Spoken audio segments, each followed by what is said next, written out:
Yorana, bonjour, les Toupas, je voulais vous parler de ce genre de phénomène sur les jantes que l'on retaille à la pointe diamantée à la CNC, le point noir qui est au centre de l'écran, là.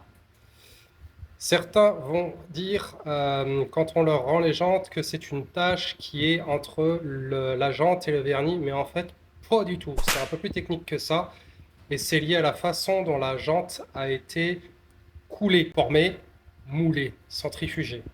Je vous explique ça en images avec mes super doigts qui savent dessiner. Comment je dessine bien sa mère. Voici une jante vue sur le côté, une vue en tranche avec un A et non la tronche, qui est le visage avec un O. On ne se casse pas la tranche, on se casse la tronche. Ça, c'est le côté vieux prof réactionnaire qui ressort. L'aluminium commence à coûter un petit peu de pognon, ça commence à être relou à trouver. Vous aurez remarqué pour les vieux comme moi qui la qualité de l'aluminium commence à devenir de plus en plus aléatoire et de plus en plus cacapoule.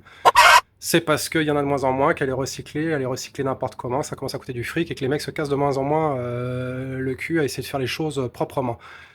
Donc quand il coule la jante, et ça représente un marché absolument phénoménal à l'échelle mondiale, tu t'en doutes, certaines fois il la coule simplement, il la vibre pas, ou il la centrifuge pas, ou ils font pas le boulot comme ils le faisaient comme à notre époque en 1914.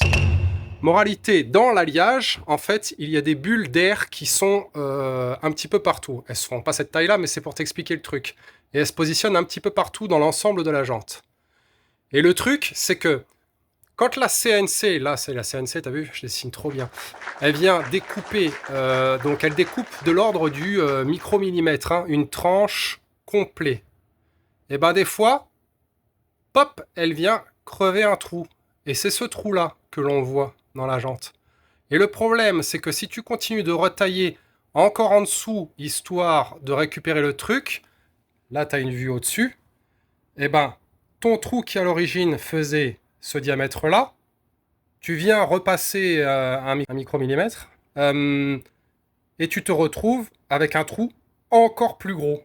Donc tu te dis, bon, je vais continuer de repasser encore une fois la tête diamantée, et hop, tu te retrouves à nouveau avec le petit parce que tu arrives sur la fin.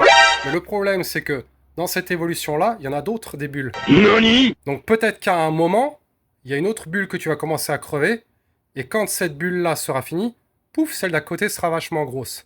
Ce que je veux dire par là, c'est que tu ne peux pas prévoir comment ça va se passer à l'intérieur au niveau du mélange de bulles. Donc tu es obligé de faire un pari à un moment, c'est-à-dire de découper et de t'arrêter au bon moment. Et c'est la tâche que vous voyez. Les tâches que l'on voit habituellement derrière un vernis n'ont pas cette coloration très spécifique, très sombre. On peut penser que c'est une tâche, mais en réalité ce n'est pas une tâche qui est venue se déposer entre le vernis et la jante. Donc si tu fais découper ta jante, il est possible que tu aies ce genre de petits points.